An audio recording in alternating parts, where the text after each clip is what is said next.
My name is Mike Steadman, nickname Iron Mike. I wear two hats. One hat is I am a principal at a firm called Op4, where we specialize in adversarial go-to-market, which we can get into as we chop it up today.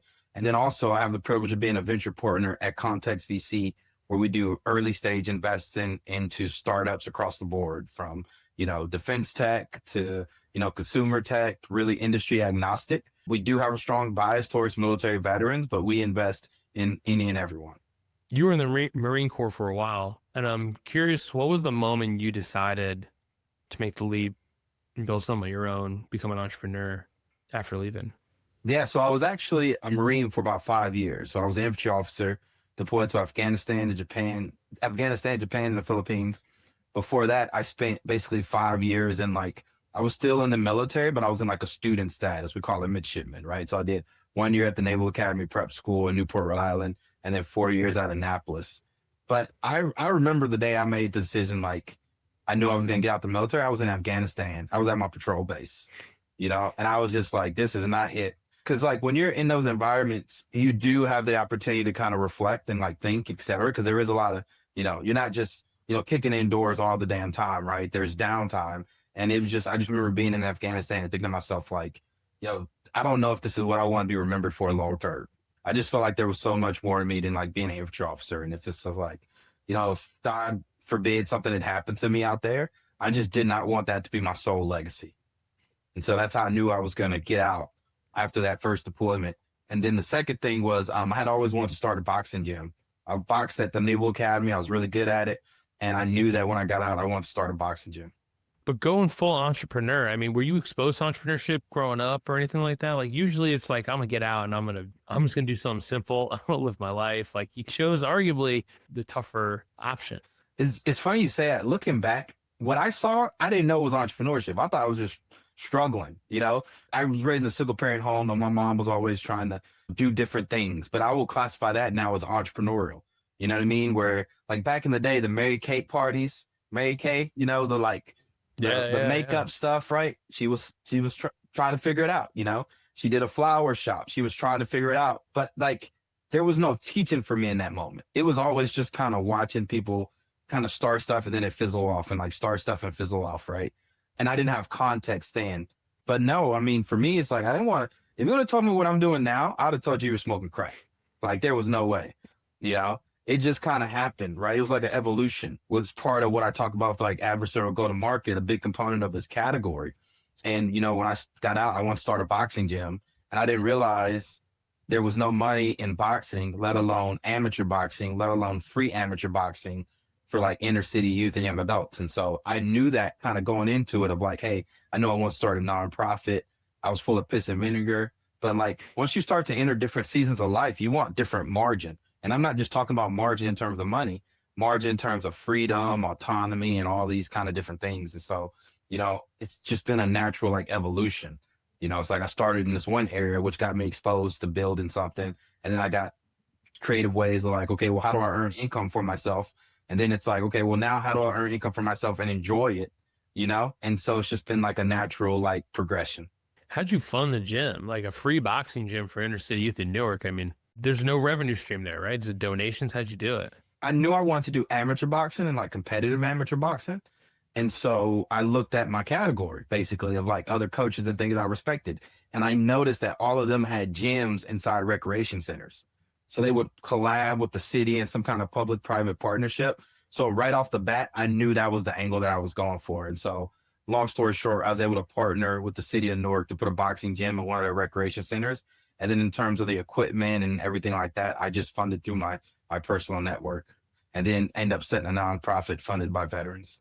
So how do you go the shift from the boxing gym to the category designer? Walk me through that. So when I was building, I was always very good at branding and storytelling, right? I didn't have any problem with that, right? I was 3-time national boxing champ from Naval Academy, 2-time most valuable boxer, captain of my boxing team, Marine infantry officer. You know what I mean? I was full of piss and vinegar, and so I could sell the story, right? But what I learned during that process too is if the underlying category engine ain't there, right, it's gonna be team struggle bus, right? So you're always kind of looking for money under the table and stuff, et cetera.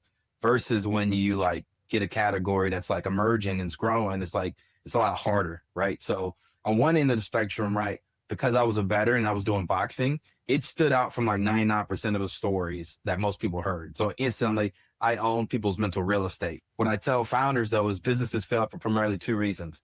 Number one, no market need, which means no one's buying what you're selling, category. And number two, they run out of cash. And so when the pandemic hit in March of 2020, right, there was virtually no market need for boxing.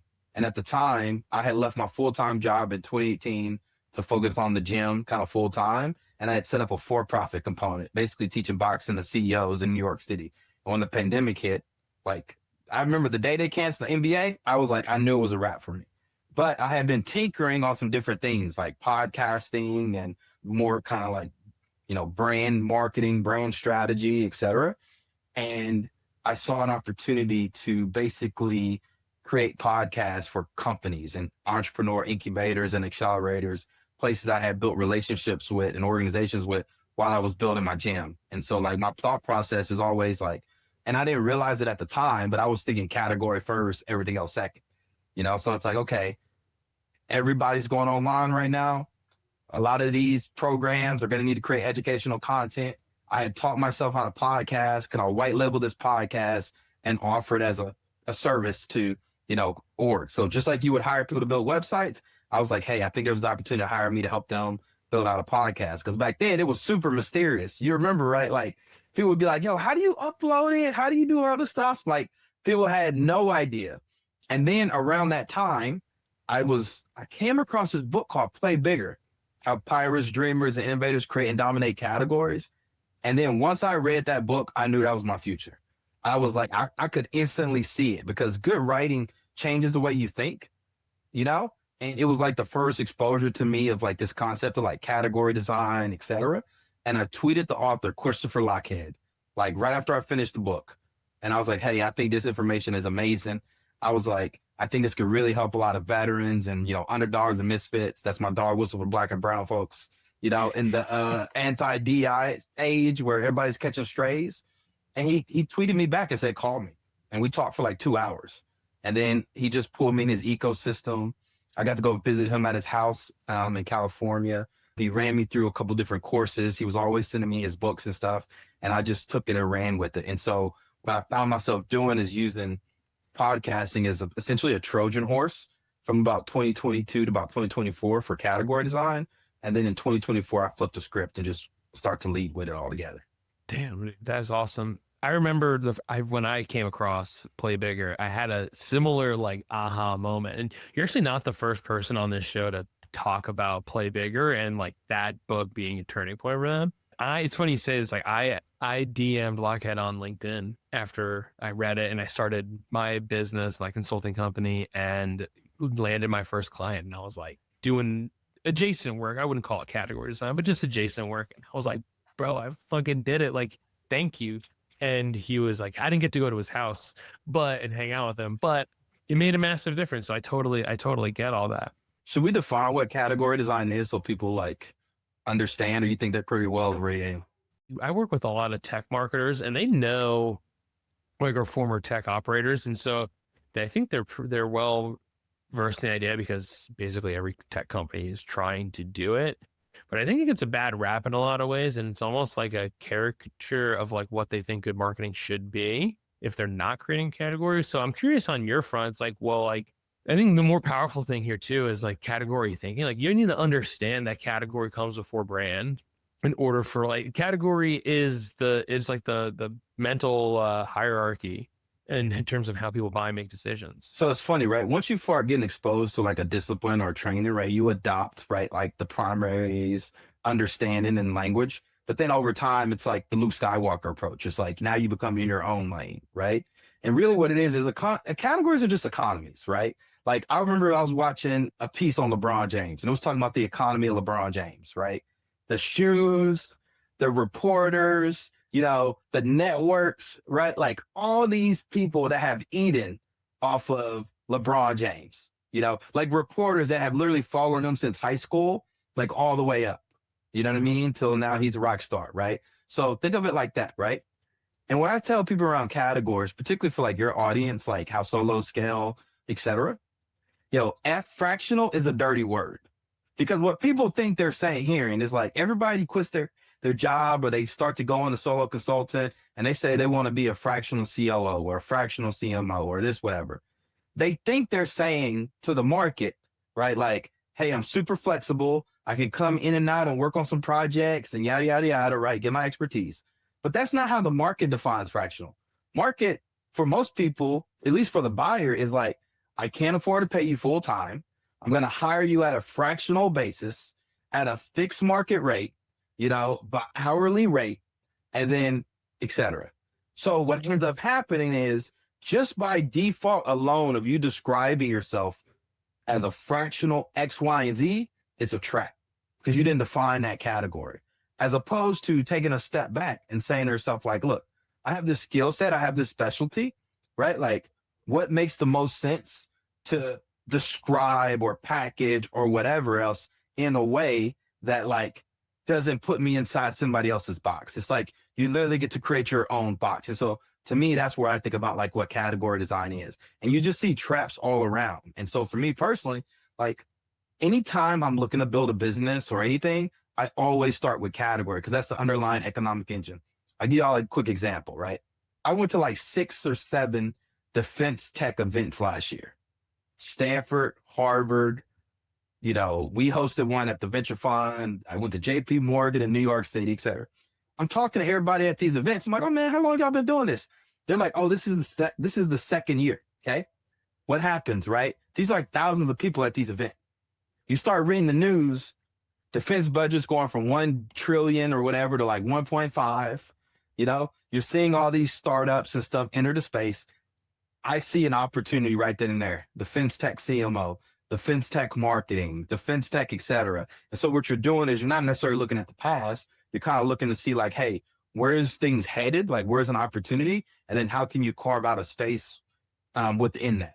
Yeah, I've only ever seen one person like really nail the fractional thing. And I advise everybody against it. I'm like, don't do it. Like, no one wants a fraction of a human. No one wants to get paid a fraction of the cost. Like, no one wants any of that. And it's a slog. I've only found one person with the like reputation to use that term. And she doesn't even market it. She doesn't know, like, when she's having the conversation, the way that the buyer's thinking, they're like, you're an executive, like, and there's no one's really designed an adjacent category or redesigned the fractional executive category to, or relanguaged it really, because it's the only way that they can articulate it. And so I have one client, I know one person who's like really nailing it, but it's not, that's not her go-to-market messaging or her languaging at all. I think it comes down to like, well, one thing is like, well, at what point, like a niche is just a tiny category. And it's like, well, how do we prune it or rip off all the peripheral stuff and just keep it as tight as possible? Because that's where I think a lot of the pricing power comes in too. Like, there's not a lot of people who are probably ready to be a defense tech executive, like immediately in your example. And so there's even niching into that or into that problem is the way that we describe it, more so like niche on the problem and less like niche on the what or the how. I think that's probably like in your example, there's so few people who can do that if you can see it, if you can look around the bend and say, wow, this tiny economy is about to explode. And there's no one in here who has these skill sets or this like the institutional knowledge that you might have, like, boom, like we're in. Yeah. And the nice thing though is like, this is what I like about the work I do. Like, I'll be honest, I like being a hitman. I like working with a bunch of different clients because it lets me develop my own kind of framework and thesis about what it takes to go from 0 to 1, repeatedly. And what's nice is when you enter these emergent spaces, it's the Wild West, which means what? There is no definitive playbook. There's no rules, which means guess what? You get to create the rules. That's the nice part about it, because everyone's moving at 100 miles an hour. People are trying to figure stuff out, right? And so nobody has like definitive rules. And so that's the unlock. That's the aha. You get to actually create and define things, right? You start poking around on the internet, you'd be surprised, but like very few people have created definitions for their category and let alone stake the claim, like altogether. It's a massive unlock, is like to give people the words to describe what they're feeling and what they're experiencing and when you get those words, like this is a huge thing. I'm curious if you see this too. People mistake referrals for word of mouth, like, and they're not the same thing. And good languaging drives word of mouth, which is like you put, right, as Lockheed says, you put your words in someone else's mouth, versus a referral is like, hey, do you know somebody in demand gen? And they go, yeah, call this person. And they're just different things. And so like effective marketing is marketing that puts words in other people's mouths. 100%. So like, honestly, like that's where I spend majority of my time these days, is helping like teams and founding teams agree on what it is they're building and how to talk about it in the marketplace. Because if you fumble that, I call that the translation tax, right? You just slow momentum over and over and over again. It's the whisper game, you know, like when you're in elementary school, when we sit, you used to whisper in one kid's ear and you go around the circle and you get to the end of the circle and it's like butchered, right? Like 99% of the time where you're going from 0 to 1 with a startup, getting people to agree on just the most basic one-liner for what the company does and for whom is like, it's really hard. Like it takes a lot of discipline and people don't understand that. Yeah. All right, let's zoom in a bit on your business. First, how did you acquire your first clients? It's a great question, right? So, and this kind of even comes into my thinking around adversarial go-to-market, right? You always come up with an idea. You know what I mean? You pick your category, right? You pick your product or service, you're going to attack it. And then you have a thesis about who your first customers are going to be. So when I started that podcast business and I saw the opportunity, I thought my customers would be VCs, right? People that are like in the innovation economy, et cetera, that like have a point of view, want to create some educational content, you know, and start sharing it. So then I start getting on calls with VCs in my network, kicking up dirt, right? Hunting, you know, literally hunting on LinkedIn. I get in front of them and you know what I found out? VCs had like little to no marketing budget, had no idea about how their business model works, the management fee structure, just how little money people had to invest in marketing at a venture fund, right? I didn't realize that. I saw what I saw on like YouTube, you know, the Andreessen Horowitz, whatever, but those are the mega funds. Other people fighting for scraps, right? They're barely paying themselves, right? It depends on the management fee. So then I'm on a business coaching call with my, you know, I was on a call, I was part of a coaching group of veteran entrepreneurs. And my coach asked me, Mike, who's your perfect customer? You know, for this new podcast business I was standing up. And I just winged it. I was like, you know what? My perfect customer is a service academy grad like me that runs a business, that wants to start a podcast, but doesn't know where to begin or how, et cetera. Literally, a guy named BJ Kramer unclicks off of mute and goes, that's me. When can we chat? Dude, I met with him. That call was on like a Monday. I met with him on Wednesday, closed him on Friday. You know, we met like 3 times, right? And he picked like my highest package too. I just made it up. I was expecting to do podcasting for like $2,500, you know, and he purchased my, I had bronze, silver, platinum, right? And I was like, oh, 2,500, 7,500 and 15K. He was like, just give me the platinum. And so that was like my first big client. And I always remember that too, because for me, there's entrepreneurs and then there's entrepreneurs. You know, all of us remember what it was like getting those first kind of swings at the plate and stuff, et cetera. So I try to have that give back. Like if I come across a freelancer or somebody's building, I'm willing to throw you in the arena, you know, give you a little chance. Because someone took a chance on you. That's it. And that's how it works. It's energy, you know, and guys like us, we keep it going. And so I just try to make sure I always do that. And then once I realized, I was like, I wonder if there's more BJ Kramers like that in my network. Turns out that there was. And so like, because I was out there podcasting, people saw me as an authority in the space. I made the jump from boxing now to like content and podcasting, right? And that was when I saw the category unlock, because this was 2022. I had been like, it was like looking for money under the table for corporate boxing gigs. You got to understand, like the amount of CEOs that would wake up today and be like, oh, my number one priority is to hire a boxing coach to come train me in my office. Like nada, you know, versus podcasting, people were having these conversations already. They were already thinking about, oh, should we start a podcast or what would it look like? And so by the time I got in front of them, I was just like off the races. And that was when I really felt like, I was like, oh, I felt like I had arrived just like an entrepreneur. Because I bootstrapped that thing with a laptop and a microphone out of my 1-bedroom apartment during the pandemic. and that was really like eye opening for me in terms of like, man, you can really go back a napkin. Right? Like you can just do stuff. I tell my clients all the time, it's like, you can just do things. Like it's the employee versus entrepreneur mindset, right? Like as an employee, you can't just do stuff. And when you work for yourself, all of a sudden you realize you're like, oh, like I can just decide today that I'm going to work for academy grads, veteran entrepreneurs, and just there you go. And now we have a business. Like you can just change your mind. You can just do stuff. And it's like that, like, it's amazing there's how many mental hurdles there are for people to go from like, I can't just change my offer or change my ICP or change my price. You can't. It's actually, and it's like the easiest thing to do, and it unlocks a bunch of amazing things. So how far did you take the podcasting business before you started to shift into what is now the Misfits and the category design? So I ran podcasts from probably 2022 to like 2024. And then what was it that made me want to do just full on category? Because like I think my confidence started to grow a little bit as an entrepreneur because like we were an agency, like so we were still managing projects, right? How many people did you have doing the podcast? How many people? Probably at highest like 5. I didn't want to manage a lot of people, especially after being in the Marines. You're like at one point I was in Afghanistan, had like 75 people I was managing. But like the podcast business, it was true bootstrap. Like I hosted the podcast, I edited the podcast, I did all those things. I hired a producer, my head of content, CJ, who's still with me today. Then start handing over some of the podcasts to her and doing all the editing. And then I just scaled myself out of like actually editing or touching the podcast. I was just coming in on the strategy side of the house. So like really like a executive producing the shows and stuff. If there was a content that was like near and dear to my heart, I would host it. Veteran entrepreneurship stuff, venture capital stuff, etc.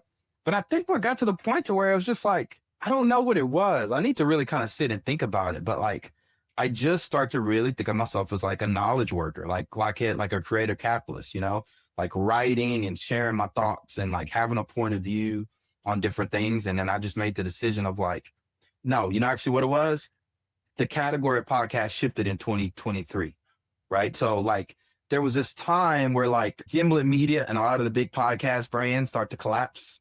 Podcasting was still kind of fighting for like what it was going to be. You know what I mean? And you get to the end of the year and a lot of clients are not renewing or whatever else, or they're thinking about going different directions. And so for me, you can feel when a category is like going through a shift. And so I was using the next level of doing pure category and branding as a way to de-risk. And so I was able to the same thing. It's just, I always start tinkering on something. And then when something starts fizzle, I pull that lever, right? So I saw that like something weird was going on with podcasting where a lot of the company, like when big companies in the category start to collapse, all of us are going to feel it at the little level. You know what I mean? You just start to feel that, right? So then pull up the lever, start tinkering on strategy, whatever. Now podcasting kind of stabilized and came back a little bit. And it's now what we see as podcasting. Whereas like, if you're with a microphone talking on the internet, people assume that like you're a podcast, but you got to remember, people were doing some really creative stuff before. There was like audio podcasts and like all these different things. And so that was what was made. I was reading the market. Now we still do a couple podcast clients, but it's like we choose, and typically I just use that as part of the go-to-market motion. Because a lot of times, Nick, people are like, we should do marketing. Then people suck at executing marketing. And I've just found content creation as being like easy, low-hanging fruit to get some momentum going and help people answer, what do you want to be known for? That's really what the power of content is. What is the business? What's the makeup of the business today? You said you still do a little bit of the podcasting and then you're doing the category design. Yeah, it's me and my head of content. Her name's CJ. And CJ has been my ride or die. She's been with me from the very beginning. And I was just like, she's based in Chicago. And there's been so many times where I've visited her and we've got a co-working space and whiteboarded out, hey, this is what the next year is going to look like. But there's never been any guarantee. But consistently, it's been the same thing because I stick with first principles. And so today, what it looks like typically is founders they think they need marketing help, essentially, right? And so somebody says, you need to talk to Mike. Or they see my content online and stuff, et cetera. And then I meet with them.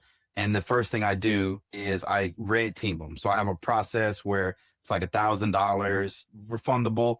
And I position them. I say, hey, if we're going to go head to head in your category currently, this is what it will look like. If we're going to niche down, this is what it'll look like. And if you were to create a new category, this is what it will look like. Then I make a recommendation on how we should approach it. and I built the go-to-market off that recommendation. And then I say, hey, implement it on your own, or you bring me and my team to implement it for you. And each phase is a different sprint. So, I go from, my red team to a translation sprint to where I actually help them bring that category to life by going a little bit deeper dive, helping them with a lot of the marketing copy, because I think that's so important. Everything from what's on your website, like the copy, the messaging, the position, and all of that stuff, stress testing it with customers, listening to sales calls, hearing how they're saying it, looking at your sales material. And then I even go a step further where I'll be like truly embedded, where I kind of step into the leadership team a bit and help them basically feel that 0 to 1 kind of marketing motion and actually build the platform before you start to bring somebody in to kind of hand it off. You said something that stuck with me. You said you work off of first principles. What are those principles to you? Number one, category first, everything else second. It goes just what we talked about. It's like you need to know where you're going to play and how you plan to win. And I do that kind of category design, process. Then the next thing is I need to translate that category into client-facing material. If you're raising venture capital, you got two customers. One customer is the investor, pre-seed to C, seed to A to B, et cetera. The other customer is the end user. And those are two different languages and two different emotions. And so since I tend to bootstrap myself personally, I always start with the end user and I say, how is he going to receive this position and this message? I go through my sprint and then I execute what's called a movement to contact, which is hand-to-hand first customers. You know what I mean? It's like, hey, we need to stress test this. We need to get in front of as many people as possible and then like validate our assumptions as soon as possible. So what does that look like? That means have it as many kind of sales calls or client-facing calls as you can to present the value prop and then seeing how that's received, seeing what customers get across the line and stuff, et cetera, and then gradually start to scale up and go from there. You have put more thought into how you structure your engagements than the vast majority of people that I've talked with. And it shows, man. I mean, I think the work that you do is really cool. And I think it makes a massive difference. And you put a lot of effort into the IP of it all. You just wrote a mini book with our mutual friend, Katrina Kirsch. She's our co-author at How Slow is Scaled with the veteran entrepreneur. Like you put a lot of effort into making it all make a lot of sense. And I think that it's a testament to like how easy it is to probably work with you. Or I'm sure that I would imagine that the structure probably comes from the military background, but like people seem that, but like, look, again, it's like, you're not seeing the 300 missing pages, like this was not like an overnight thing. And Nick, I hired a coach. Her name's Pia Silva. I've been with her for 4 years. She was the one that taught me about this LP process early on when I was starting out, right? There was a big venture fund in my town that I was excited to work with, right? And I went there, I met with them in person. I did multiple sessions in person. We slapped the table on moving forward to work together, sent over the proposal. Crickets. Dude, I was so hurt. Cause like, I had put a lot of time into that. And you know how when you're in these engagements where you can feel the scope creeping, you're starting to do stuff you shouldn't be doing, but you're so excited about potentially working with this client. You go see them in person, you go do all the things, right? And then when I got ghosted, I told myself never again. I was like, I never want to get ghosted on a proposal again. Listened to this podcast, heard about Pia. She ran an agency called Worst of All Designs that worked in sprints, that didn't do proposals, that basically sold their thinking. I end up reading her book and end up joining her program. And she was the one that kind of helped me with that process of like, how do you package your intelligence, right? And productize it in a way, and then use that to actually build relationships and upsell with clients versus just like, writing a proposal and like pissing in the wind, So like for me, the way my process works, it's very structured now and I've stress tested.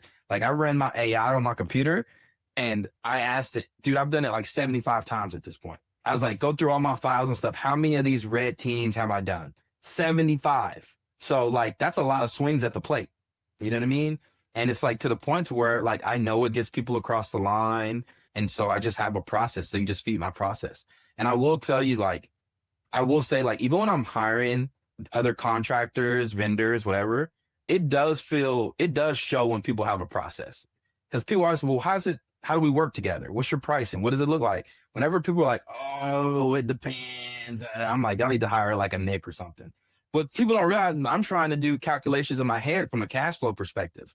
right? I'm not trying to get you in like a gotcha moment, but it does signal confidence when you have a process for sure. Yeah, I think that's one of the things about having a process that we actually don't talk a lot about, which is like how easy it is to buy. Well, I guess like the confidence part, it's like it's just so easy for people to just wrap their head around. So it makes sense. I mean, so you said you've run this play 75 times in the last couple years since you started doing it. And I'm sure it's like it's evolved and it's gone better and better and better. Part of the value of our value is our vantage point. I was thinking about this earlier. It's like you get to see in all these companies, you see what works, you pattern match, and you're able to improve the output and ultimately the outcome because you've done it so many times. But again, 75 at bats is not an easy thing to do. Like, where did these 75 customers come from? Like, how'd you acquire them? You know, a lot of hunting, right? So I spend the time, like one of the things that I do is I structure my week. So Monday's my admin day, Tuesday's my lead gen day, Wednesday's more of my like creative day, hence the podcast.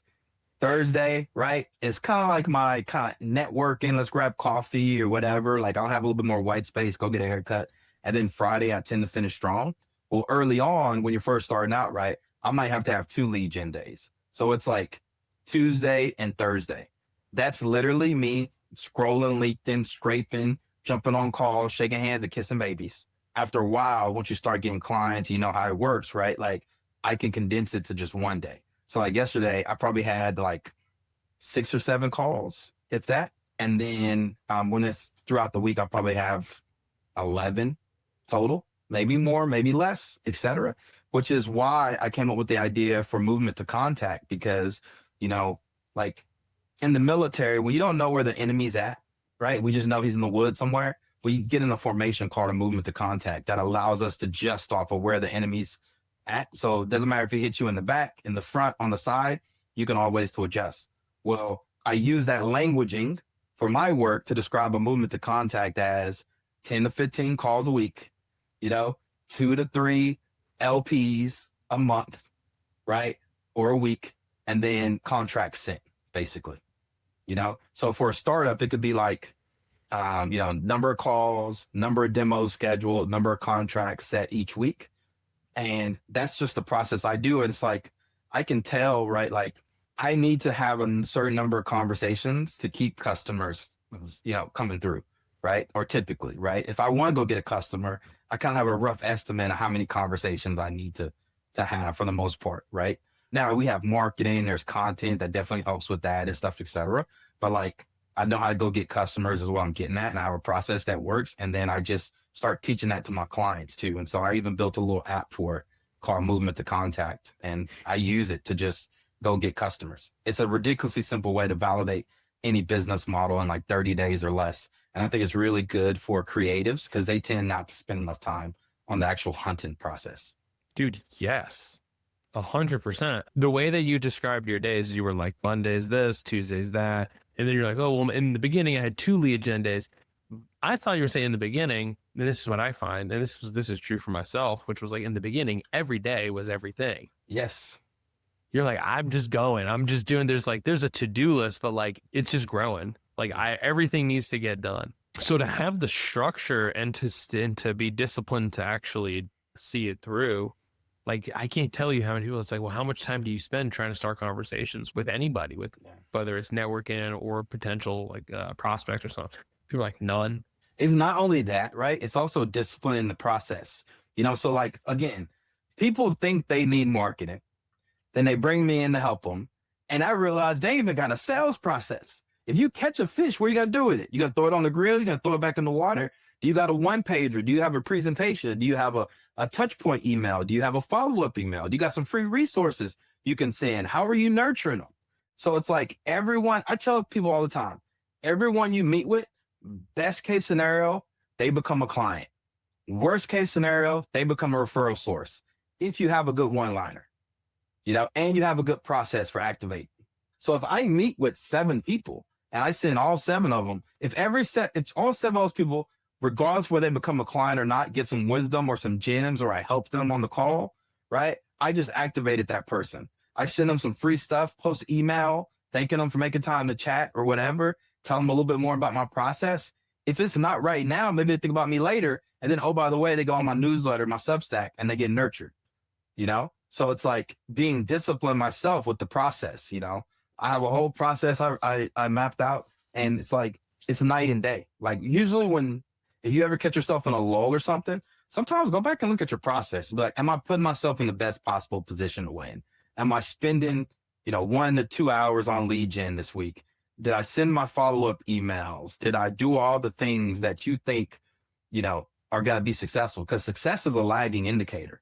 It's like, what are the inputs? And like, that was why I built the little app, because people were just had weak inputs.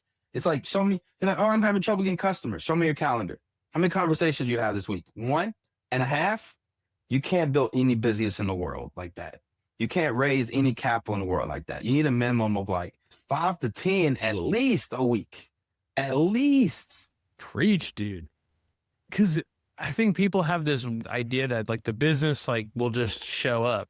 Like they just stand outside with a bucket and like wait for rain. And like it will rain eventually. But if you need something to drink right now, you have to be able to go and get some water. And I think that's the thing is like people are afraid, like they feel, and this might just be because like you are a very convicted man. Like all of the stuff that you're saying, like you believe the work that, and the work that you do makes a difference for people. My business partner and I always say that like we like to make a difference for people who like to make a difference for people. So that's the type of people that we want to spend our time with and work with. And the idea is like, well, being convicted and believing in the work that you're doing makes going out and having a conversation with anybody very easy. You don't like introverted, extroverted, like whatever it is, like if you really believe in it in that way, and as much as you do, talking to people about it should be the number one thing you want to do. And some people just don't believe. Like I always tell people, like when people subscribe to the newsletter, if I can find them on LinkedIn or somewhere, I'll shoot them a DM and thank them for supporting our work, for checking out the stuff and just reading it. It means, because it does mean a lot to me. I can't believe people read the worst stuff that we put out. Not because I don't think it's good, because it's like, it still just blows my mind in a lot of ways that like people they could spend their time doing anything on the internet and they chose to spend it with us in some ways. But the point is that, and when you say thank you, people go, oh, that's so cringy. And I'm like, what do you mean? Like, I'm genuinely thankful. Like, you're just not thankful. Like, you're not grateful that people do that. Yeah. I look at all my subscribers, I know exactly who's subscribing. And I think you're spot on. I think the other thing too is like, it's not just being thankful and like not just having conviction. I think the trip people have with content is sometimes the content is not just for other people, it's for you too. Like you got to spar with these ideas. You got to sit with these ideas, right? Conviction doesn't just happen overnight. It's like, no, these are things I've stress test, like I've stress test the point of view. I have seen it over and over again. I've written about it. So by the time I get on the podcast, you ask me questions about it. I've like sparred with it like a bazillion times already, And so even with clients, right? Like I have to step in sometimes on the thought leadership perspective for like their point of view. And I need to write with it. I need to sit with it. I need to stress test it in public so that I even start to believe it myself. You know what I mean? But that's not just an overnight thing. That's like, let me try this angle. Let me write this. Let me publish this piece of content. Okay, this is resonant. Okay, now I'm starting to see, because, early on, you're like J.R.R. Tolkien before the Lord of the Rings was a thing. You're just living in your own world. But there's a difference between living in your world and creating a world that allows other people to come into. Yeah, I think belief in your own POV is massive. One of the things, I'm sure you've seen this. I'm curious how you experience this. Some people come to us and we help them do a similar thing in a different way, but we help them like, how do you codify that point of view? How do you just make it so that it's structured and you can communicate it in a simple way? And some people in the early days, I would kind of force feed it a little bit, like, here's what I like. You're saying stuff is a little weak. Like here's a different version of it. Here's what I think it really is. Here's what I think the most compelling way, whatever. And they just like cannot internalize it. You cannot give somebody a POV. And when that happens, they don't internalize it. They say something different every time. It's like, and it just, everything tends to fall apart. But when they truly do believe it and you can package it up in that way, it's like, that's the magic. That's like all the thrust to the flywheel that there could ever be. It's the magic of the work, really, is like, hey, like, how much do you believe in what you're saying? And you can kind of tell if somebody doesn't like really believe in the way that they're going. Or if they're just kind of like, if it's like, well, it's not very, I don't have a different opinion. I believe it, but it's just the same thing that like 8,000 other people believe. Yeah. That's the hardest thing. How do you deal with that? So I think for me, like going through the process, like on red teaming, it helps codify that POV, because what happens a lot of times is like when founders are running around, trying to fight for survival, the amount of time they have for deep work, honestly, is not as high as you would think. And the amount of stuff that they actually have down on paper is not as much as you would think. I think it's nothing. I guarantee they haven't. It's nothing, right? So a lot of times people have like, they're running around with these thoughts and these ideas, whatever, but they don't have a process or a framework, and they sure as hell don't have it down on paper. So when they go through my process, it kind of pulls out that point of view, right? And it co-creates it with them. You get what I'm saying? Because of my background, like content, I'm able to ship a lot quicker than most people are. It would take them forever to ship and get something down on paper and like have something to look at that we can like modify and stuff. But like most of the time they're like, man, it's like I'm meeting them where they already thought. They just might have to massage it a little bit because maybe they know their category or something a little bit better, but I pull the point of view out of them. You know what I mean? And like one example I always use for point of views is Die Hard is a Christmas movie. I'm with you. I do agree with that. Yeah, I know plenty of people that don't. That gets you 90% of the way there. If I had a point of view of Die Hard is a Christmas movie, I haven't even written the rest of the paper, but you already know where I'm headed. And if you disagree, you ain't even gonna read it, right? So software is eating the world. Mark Andreessen, that's his version of Die Hard is a Christmas movie. So like that's a good North Star. I think a really good point of view should say a lot in the description itself. It's like you make a stance, and then from there we just massage it until we nail it. And the good thing about like when you first start out, nobody's looking for you. I'm like, bro, ship the point of view 1,000 times because until we build an audience, it don't matter. These are just practice reps. Bad content's invisible. Like no one's gonna see it. I tell this to everybody. They're like, they're afraid that people are gonna see it and get all like and think it's dumb. It's like, no, actually, they're gonna see it, and if anyone who does see it, they're gonna be like, I don't care. They're not gonna. There's zero headspace. Bad content is just invisible. Like it didn't. No one looked at it. That's the point. That's how you know it was bad. Yeah, but you got to remember, people who've never shipped before ship consistently. Every piece of content is like writing their first book. Yeah, they like damn near have a panic attack about getting it out. I'm like, how about we ship this one and then we get better next week, and then we get better next week, and then we need to get better next week. Like I need to ship because I need to know how to ship, right? I need to know the process, the bottlenecks, all the things. It's like we need to get that out the way now because when you first ship a piece of content, right, like it's a huge lift. Then the next time it's less of a lift. It's less of a lift because now you get the reps in. So I'm constantly nudging people to be like, yo, man, we got to go. We got to get reps in. Well, there's a lot of people that are, when you don't have the muscle of shipping and hitting publish, it also feels like there's a lot of anxiety around that. Correct. I forget the exact phrase. I think it was a Mark Twain quote where he's like, I didn't have time to write you a short letter, so I wrote you a long one. I think it was Mark Twain. And I think that's like, one is what you're saying is Die Hard is a Christmas movie. To try and sum up your POV in a sentence is really hard to do.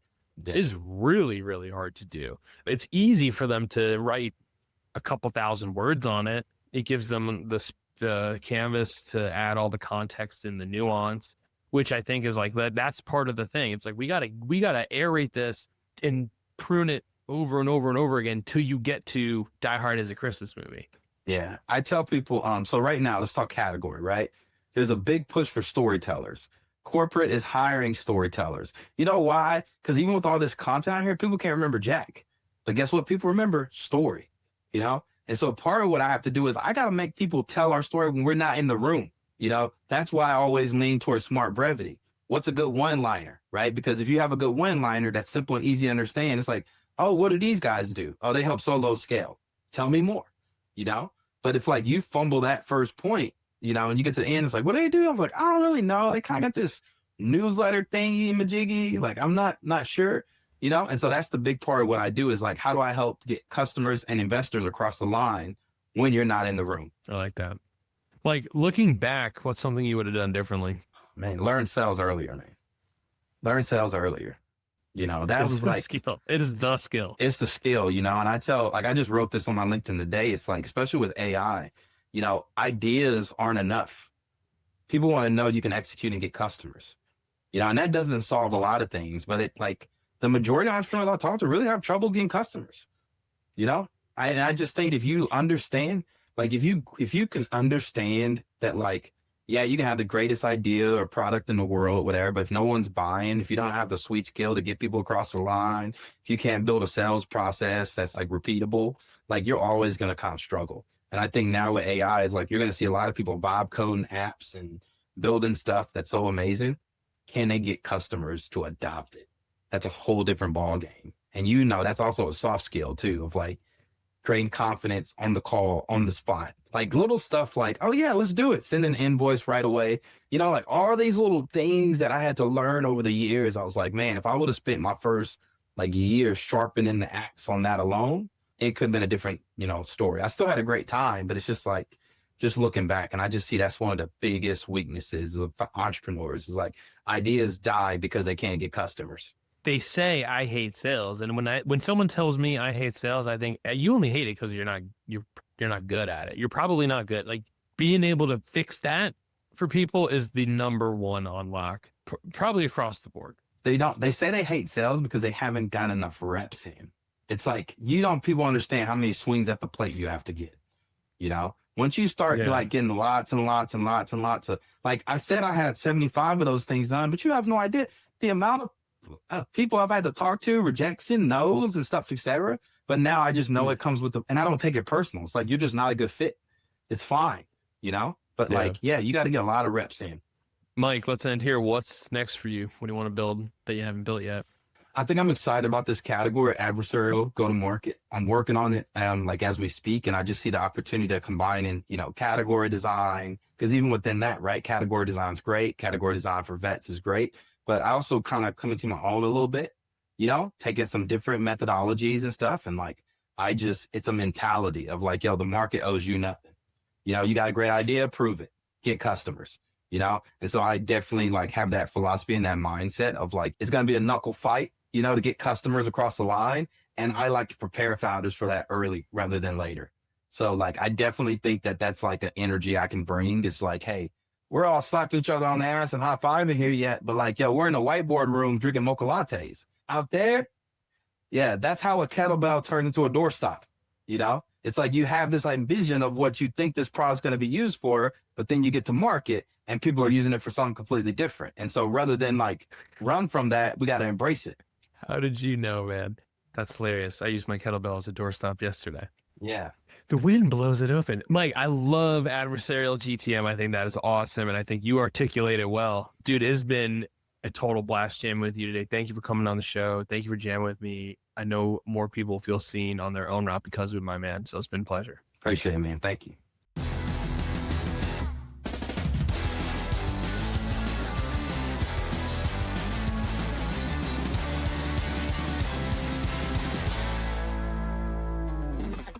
Mike, what would be your last meal on Earth? What would be my last meal? Damn, that's a good question.